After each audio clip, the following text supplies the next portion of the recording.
네.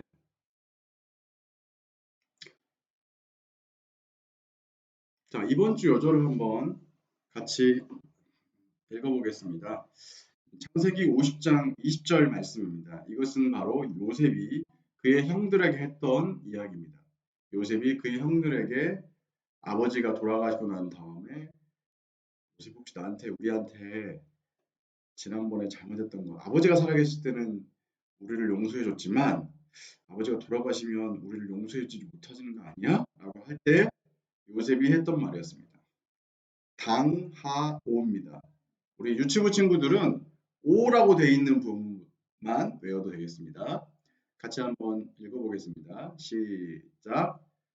당신들은 나를 해하려 했으나 하나님은 그것을 선으로 바꾸사 오늘과 같이 많은 백성의 생명을 구원하게 하시려 하셨나니. 다시 한번요. 당신들은 나를 해하려 했으나 하나님은 그것을 선으로 바꾸사 오늘과 같이 많은 백성의 생명을 구원하게 하시려 하셨나니. 창세기 50장 20절 말씀입니다.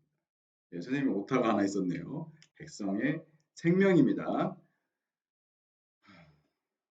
이 요절에 정말 이번 말씀에 모든 것이 다 들어있다라고 하는 생각이 들었습니다. 요셉의 형들은 요셉을 해하려 했지만 하나님은 그것을 선으로 바꾸셔서 오늘과 같이 많은 백성의 생명을 구원하게 하시려 했다라고 하는 말씀입니다. 요셉이 살아간 시간을 한번 생각해 보세요. 그러면 어땠는지. 요셉이 나쁜 일을 하고 잘못된 일을 하면서 그렇게 벌을 받은 거였을까요? 그렇지 않죠. 선한 일을 그가 계속 했었고 형들과 아버지에게 충성스러운 태도를 보였지만 형들이 그를 미워해서 죽이려고 했고 죽이려고 했고 그리고 그 요셉을 애굽의 종으로 노예로 팔게 되었습니다. 형들이 요셉이 총리가 돼서 놀랬던 건 뭐냐면 그때 당시에 노예로 살게 되면 거의 대부분 다 죽었기 때문에 그렇습니다. 너무 힘든 일을 하기 때문에. 그런데 하나님은 놀랍게 그것을 바꾸셔서 그가 절망적인 상황이었을 때, 그가 힘들었을 때 하나님은 그를 바꾸셔서 선하게 바꾸셔서 지금 지금과 같이 여기 나와 있는 말씀처럼 많은 백성의 생명을 구원하게 하셨던 것을 알 수가 있습니다. 거기서 우리가 알 수 있는 것은 하나님의 꿈을 가지는 사람은 하나님께서 꿈을 주시고 하나님께서 비전을 주는 사람은 그가 스스로 하나님의 비전을 가지고 있는 사람들은 아주 작은 일들에 충성스러운 모습을 가지게 된다면 그가 결국에 하나님의 주신 비전과 꿈을 이룰 수 있다는 것을 우리가 알 수 있습니다. 요셉이 만약에 아버지의 뜻을 따라서 쫓아서 형들이 어떻게 지내고 있는지 살펴보지 않았다면 그리고 노예로 팔려가지고 보디발의 수하에서 노예로 살면서 충성스럽게 행하지 않았다면 또 보디발의 이 아내 때문에 모함을 받아서 감옥에 들어가서 거기에서도 충성스럽게 살지 않았다면 그런 작은 일들에 충성스럽게 살지 않았다면 요셉이 이와 같이 하나님께서 주셨던 놀라운 비전과 꿈을 이룰 수 있었을까요? 네, 그렇지 않죠. 우리가 아주 작은 일들 또는 우리가 어렵고 힘든 상황이 있다 할지라도 하나님께서 이 작은 일들에 충성스러운 모습을 보인 사람은 하나님께서 놀랍게 바꿔주셔서 하나님께서 주셨던 꿈과 비전을 이루게 하신다는 것을 우리가 알 수가 있습니다. 지난 내용들을 한번 쭉 들어보도록 하겠습니다. 40장에 나와 있는 내용인데요.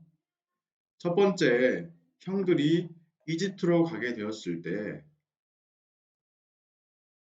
총리가 된 요셉이 그들을 간첩이라고, 스파이라고 얘기해서 그 중에 하나인 시므온을 감옥에 가두게 되고, 너희가 만약에 간첩이 아니고 정탐꾼이 아니라고 한다면 너의 동생인 베냐민도 데려와라 라고 했습니다.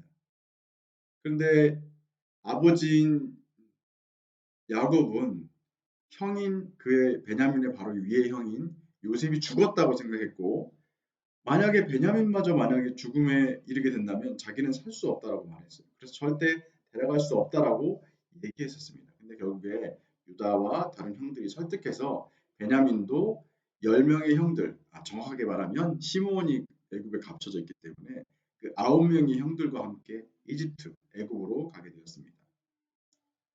거기에서 유다와 다른 형들이 다시 얘기하죠. 저희가 뭔가 오해가 있었던 것 같습니다. 저희가 돈을 분명히 놓고 왔는데 다시 그 곡식 자료에 돈 자료가 있는 겁니다. 저희 죄송합니다. 잘못했습니다. 뭔가 오해가 있었던 것 같아서 오히려 이번엔 더 많이 돈을 준비해 왔습니다. 라고 말했습니다. 어? 이 총리인 요셉의 부하가 그렇습니다. 우리 총리님께서 당신들을 위해서 잔치, 연회를 베풀으셨습니다. 라고 말했습니다. 그리고 이 자리에서 다시 형들이 지난번에 뭔가 잘못했다라고 말을 했습니다. 이때 총리가 된 요셉은 동생인 베냐민을 보게 되었습니다. 그리고 따로 방에 들어가서 울게 되었습니다. 너무 감격스러워서. 그리고 잔치를 베풀었습니다. 잔치를 베풀 때 총리인 요셉은 그의 부하들에게 말을 했습니다. 이 이스라엘 사람들에 주려고 하는 곡식 잔에 몰래 은잔을 집어넣는데 그 제일 막내인 베냐민의 곡식 자루에 몰래 나의 은잔을 집어넣으라고 말했습니다. 그리고 형제들이 다 곡식을 가지고 떠났을 때 부하들에게 시켜서 그 은잔을 찾아오라고 합니다. 멈추시오! 우리가 알기로는 당신들 가운데에서 우리 총리님의 은잔을 훔쳐간 사람이 있다고 들었어. 아니, 저희는 그럴 일이 없습니다. 저희가 절대 그럴 일이 없습니다. 만약에 그런 일이 있다면 그 은잔을 훔쳐간 사람이 총리님의 노예가 될 것입니다. 라고 형들이 얘기했습니다. 그런데 어디에서 은잔이 나오게 됐죠?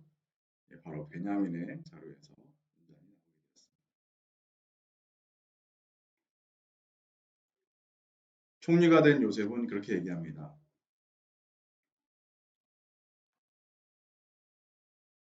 이 은자는 내가 제사를 드릴 때 필요한 거기 때문에 아주 귀한 건인데 너네가 어떻게 이럴 수가 있냐. 나쁜 사람들, 은혜를 저버린 배은망덕한 사람들. 이 은잔이 나온 그 사람, 훔쳐간 그 사람이 나의 노예가 될 것이다. 라고 말을 했습니다. 그러자 아마 선생님 생각에는 요셉이 생각했을 때 형들이 자기를 미워했던 것처럼 베냐민을 만약 미워한다면 이 은자를 훔쳐갔다고 오해를 받은 베냐민이 이렇게 되더라도 그래 당연하지 뭐 이렇게 하면서 이 베냐민을 결국에 자기 수하로 두면서 자기를 보호하려고 했다고 생각을 합니다. 그런데 이때 요셉의 예상과 전혀 다른 상황이 발생합니다. 바로 네 번째 아들, 야곱의 네 번째 아들이자 네 번째 형인 유다가 이렇게 얘기합니다. 만약 베냐민이 이집트에 남게 된다면 아버지인 야곱은 반드시 돌아가실 것입니다. 차라리 제가 노예가 되겠습니다. 라고 말합니다. 이때 요셉은 형들이 자기를 미워하고 버렸던 것처럼 베냐민을 그렇게 미워하는 것이 아니라 그를 사랑하고 또 아버지가 자기가 죽었다고 생각한 이후에 얼마나 많이 슬퍼하며 살았던 사실을 알게 되었습니다. 그리고 차마 울음을 감추지 못하고 자기가 당신들이 죽이려고 했던, 그리고 노예로 이집트에 팔아버린 요셉이라고 자기를 밝힙니다. 그래서 형들은 굉장히 놀라고 더 두려움에 떨었겠죠. 아니요, 이것은 당신들이 나를 이곳에 팔았다고 해서 근심하지 마십시오. 한탄하지 마십시오. 이것을 행한 것은 바로 당신들이 아니라 하나님이 당신들과 나의 생명을 구하려고 나를 당신들보다 먼저 이곳 이집트에 보내신 것입니다. 라고 말합니다. 그리고 하나님이 큰 구원으로 당신들의 생명을 보존하시려고 또 당신들의 후손을 세상에 두시려고 나를 당신들보다 먼저 보내셨으니 바로 하나님이 이 일을 하셨다고 말하고 이제 다시 야곱에게, 아버지인 야곱에게 수레를 보내도록 명령을 내립니다. 창세기 46장 1절과 34절부터 34절까지의 말씀 우리 드라마 바이블로 한번 들어보고 또 눈으로 한번 읽어보도록 하겠습니다.